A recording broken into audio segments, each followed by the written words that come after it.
Sa mundo ng showbiz ay hindi maiiwasan na minsan talagang magiging busy ang schedule, lalo na kapag sunod-sunod ang proyekto. Pero ang kapamilya couple na sina Jericho Rosales at Janine Gutierrez ay talagang consistent sa kanilang mga pagde-date kahit pa madaming ginagawa. Kahapon nga ay magkasamang nanood sina Echo at Janine ng Tosca sa St. Cecilia's Auditorium. Ang Tosca ay isang opera na pinagbidahan ni Anna Fileo at idinirect ni Loris Guillen na hango sa Italian opera na ipinalabas din sa Teatro Costanzi sa Rome noong January 14, 1900s.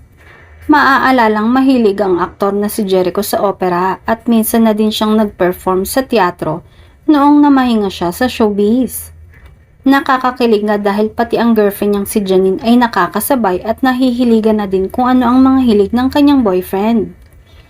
Kahit nga busy si Jericho ay minimake sure niya na nabibigyan niya ng oras si Janine. Sinabi din ni Echo sa isang panayam na para sa kanya, mahalaga sa isang relasyon ang pagbabanding at kahit madaming ginagawa, kailangang maglaan ng sapat na oras para sa iyong minamahal.